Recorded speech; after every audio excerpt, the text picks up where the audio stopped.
And the fact that an upstanding and righteous gentleman like yourself is in that position with the only thing trying to be righteous in our lane is just more machinations of the devil.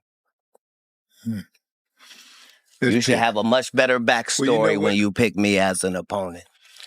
You know what, man? I'm glad you at least, addressed it, because when you talk to him and tell him what the truth is, he won't be able to refute it. I told you earlier, he doesn't know this. Katt Williams just came out and straight up confirmed those wild allegations against Shannon Sharpe, and the internet is straight up losing it. Shannon's been out here battling for his reputation these last few days, but now Katt's throwing major shade, and it's about to get way worse for him. So here's the deal. Shannon got hit with a lawsuit just days ago by a woman claiming he allegedly laid hands on her while they were dating.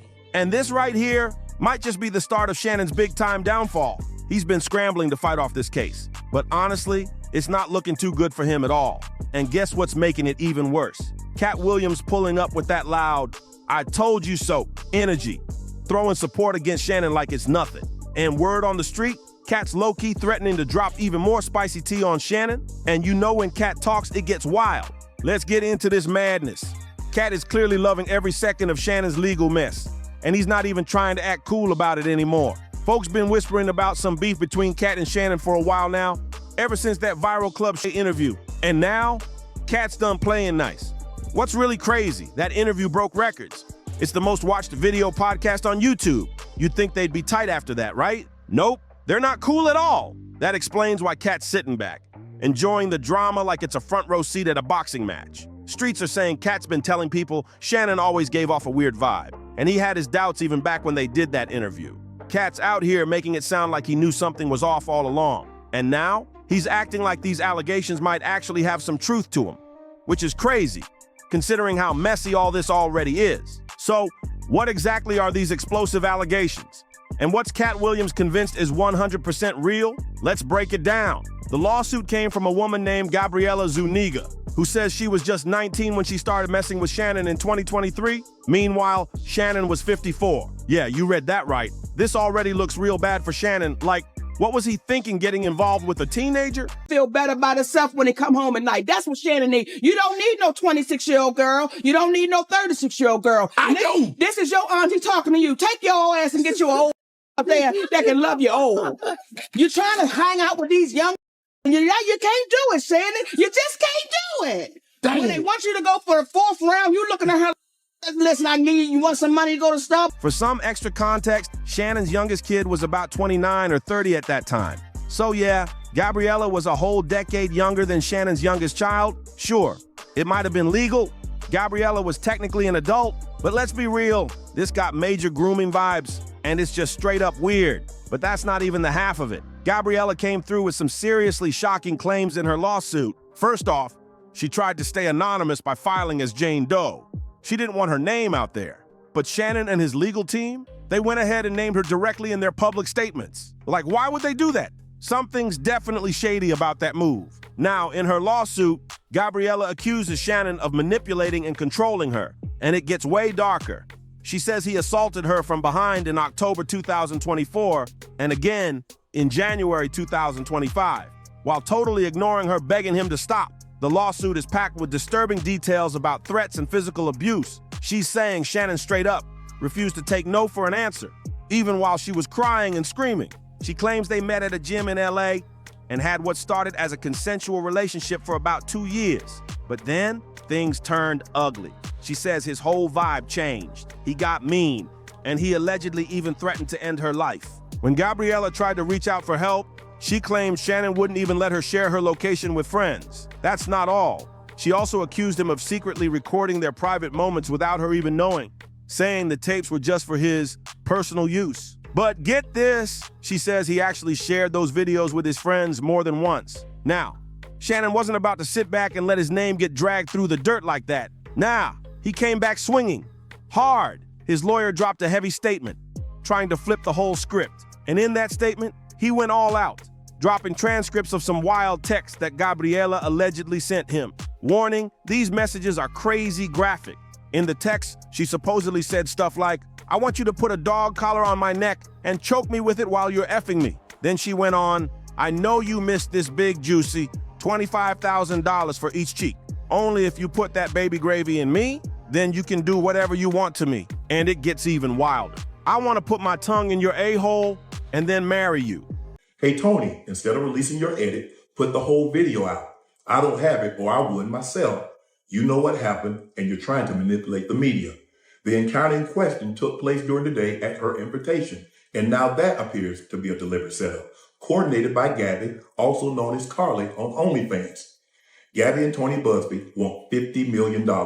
What they're getting is sued for defamation and trying to take me down. My career is all about real talk and honesty. I know my family and fans know exactly what this is about.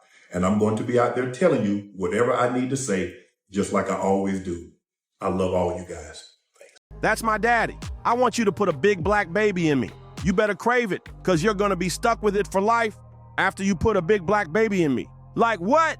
This is on another level. It's just too much. Now, I warned you this was graphic, but seriously, what's with the whole obsession over this big black baby thing? It's definitely giving off some weird vibes, especially since Gabriella is white. This whole situation got people thinking Shannon might be into some race play. But honestly, that's a whole other can of worms. And we're not even about to open that right now. But let's keep it moving. Shannon's not backing down without a fight. In his official statement, he fired back, saying that Gabriella Zuniga's lawsuit, cooked up with her lawyer, Tony Busby, was nothing more than a straight-up money grab. According to Shannon, this whole thing is just a shady, desperate attempt to squeeze millions out of him with a bogus settlement. Shannon claimed Gabriella tried to hit him with a secretly recorded video of one of their private moments. Yeah, one of those moments. But here's the twist. His team says that video, totally edited and twisted to make it look like something it wasn't. They say the tape was cut up to flip a consensual act into something non-consensual. His statement didn't hold back, saying the facts are clear. This was a grown-up relationship full of role-playing, explicit talk, and fantasy stuff, all requested by Gabriella herself. Shannon's camp says that edited tape, plus some text pulled way out of context, was all part of her plan to make it seem like he was doing something wrong. But Shannon, he's denying it all, straight up. He says there was zero coercion, no misconduct, and he's calling the essay claim a gross lie, and he's not playing around either. He's refusing to give in to what he says is blackmail, and he's ready to fight hard in court to clear his name. Shannon says he's standing by the truth and is ready to take this all the way, looking to get cleared through the law and real facts. Oh, and it gets even messier. Shannon dropped a video saying that Tony Busby, the same lawyer who came after Jay-Z with an essay lawsuit, is now blackmailing him. Shannon claimed Busby was about to leak an audio clip meant to make him look bad. But guess what? He says the whole thing is taken way out of context. And it doesn't stop there. Shannon also dropped a bomb, claiming Gabriella and her lawyer, Tony Busby, were trying to hit him for a crazy $50 million in their lawsuit. Yeah, $50 million. But hold up. Tony Busby wasn't about to stay silent. He clapped back hard, claiming that Shannon actually tried to pay Gabriella off first. According to Busby, Shannon offered her a whopping $10 million during mediation to make all this disappear before she could file anything.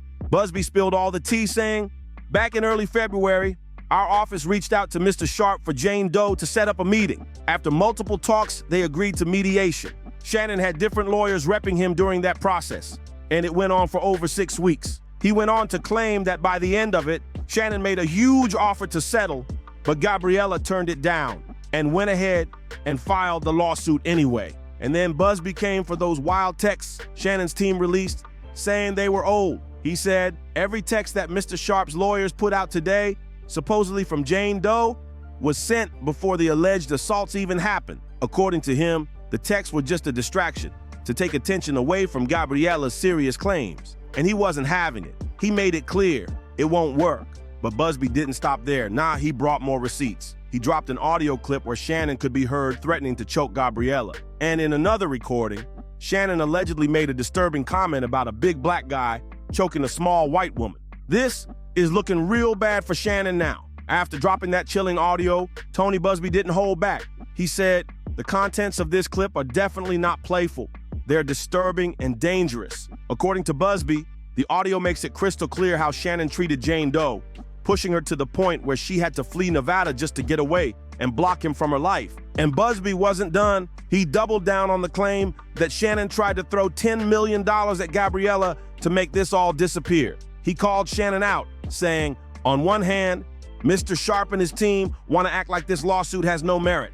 But on the other hand, they're the ones who offered Jane Doe $10 million in writing to keep quiet. Busby said straight up, yes, Jane Doe was offered $10 million, but she turned it down and chose to fight this in court instead. Now Busby says Shannon's team is trying to flip the script, discredit Gabriella, and even dox her. And not just her, they're coming for Busby too. But he's not backing down, saying, we're not going to be scared off by these dirty tactics. But hold up, Shannon's lawyer wasn't letting any of that slide. He fired back, accusing Gabriella of being nothing but greedy. Why? Because word is, Shannon's about to sign a $100 million media deal any day now for his Club Shay Shay podcast. Right after Shannon's deal with Colin Cowherd's Volume Podcast Network ended, things got even messier. His lawyer came out swinging, saying Gabriella knew Shannon was about to lock in a major contract, and she pounced on that info. He called it straight up, this is a classic case of blackmail. She waited for the moment with the most leverage and made her move. But that's not all. Shannon's team also exposed Gabriella as an OnlyFans creator. Yeah, they put it all out there, saying she's been making money off role-playing and fantasy content with men who pay her online. Shannon's lawyer said, it's a fact. She started charging Mr. Sharpe for the same stuff. This is who she is. I'm just stating facts. She's on OnlyFans and makes cash doing role-play. But guess what? Busby clapped back again, saying Shannon's whole aggressive strategy was about to blow up in his face. He fired off, Mr. Sharpe's hard-hitting tactics will backfire. Ms. Doe is not scared of the truth. She depends on it. We're ready to show the evidence where it counts. In court, where the truth matters more than some desperate PR spin from a sports icon. Yo, this whole thing is a total disaster. Fans are straight up divided on this mess. On one side, people are side-eyeing Tony Busby because, let's be real, his rep when it comes to SA lawsuits ain't exactly squeaky clean. Don't forget, he's the same lawyer who went after Jay-Z last year, accusing him of some wild stuff like allegedly messing with a 13-year-old at a VMA after party back in 2000. That last lawsuit, yeah, it ended up getting dropped and dismissed. And to make things even messier, another Jane Doe came forward claiming Tony Busby had straight up lied to her too. Jay-Z even turned around and countersued Busby for defamation and extortion. And let me tell you, that whole situation was a hot mess. So now, with Busby pulling up on another successful black man, fans are definitely giving him the side eye, wondering if maybe this whole extortion game is just his little side hustle. But here's where it gets tricky. Some folks are saying, wait a minute, Shannon's known to be freaky docky in the bedroom. And while there's a huge difference between being freaky and SA, people are out here wondering if those lines might have blurred. The streets are buzzing and the debate is on. Fans are totally split, but you know who's loving Shannon's drama? Allegedly, Katt Williams. Yeah, this might sound wild, but word is, Katt's low-key enjoying watching Shannon's world fall apart. The beef between them, it's been brewing for a minute now, ever since that Club Shay Shay interview blew up. Things really popped off when that podcast went crazy viral. And after that, Katt found himself catching heat from a bunch of black entertainers, especially other comedians. And honestly, you could see why. Parts of that interview had Katt looking real salty, like he was airing out some old grudges he'd been sitting on. During that sit-down with Shannon, Katt didn't hold back. He went full-on confessional, dropping bomb after bomb on celebs, no filter, no chill. Katt wasn't tiptoeing around a thing. He jumped headfirst into the drama. No filter, no holding back, just straight shots. While the internet was dying laughing, the celebs he dragged, yeah, they weren't laughing at all. Let's be real. Nobody wants their secrets thrown out for the world to see.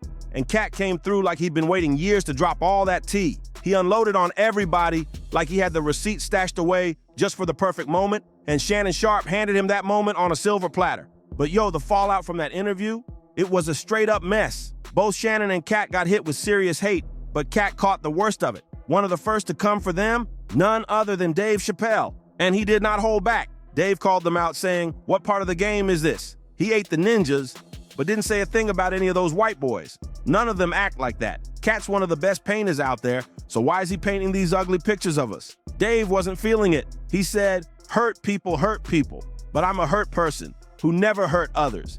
And he does it all the time. Dave even accused them of trying to tear down successful black men, saying, If I told my story, it would break your heart. I lost everything and never snitched on anybody.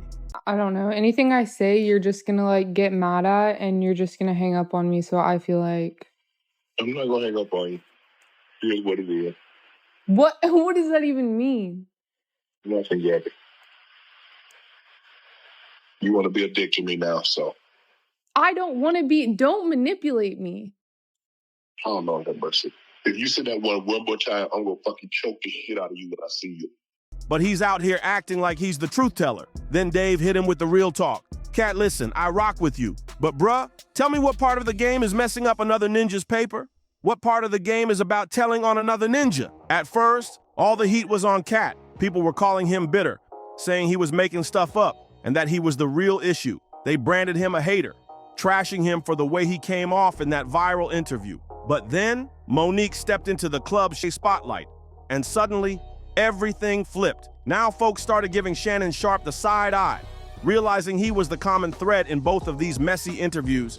And in true Club Shay fashion, Shannon deflected. He basically tossed Katt right under the bus, acting like it was all on Katt. Shannon played it cool, painting himself as just the chill host, going with the flow. He claimed Katt was the one stirring the pot, and he was just riding the wave, playing off whatever Katt brought to the table. But here's the thing, Shannon had already been feeling some type of way about all the backlash. In his mind, he was just doing his job as a host, asking the questions, and letting the guests talk. He didn't make Katt spill the tea, didn't push him to say anything crazy. So why was he catching so much heat? And honestly, I kind of get where he's coming from. But word is, behind the scenes, Shannon's been venting hard. According to someone close to the situation, he's pissed that Katt's bombshell interview blew his whole show off track.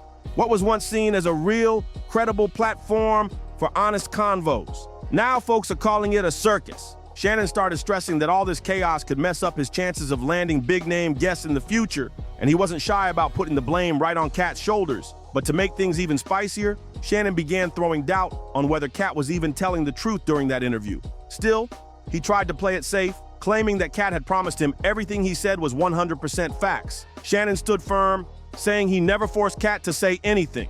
It was all Katt's idea, all his words. But you already know, Katt wasn't about to just sit there and let Shannon throw him under the bus like that. That move created some serious tension between them, and things haven't been the same since. Now, despite the drama, Shannon's podcast managed to stay afloat. It's actually been doing pretty well.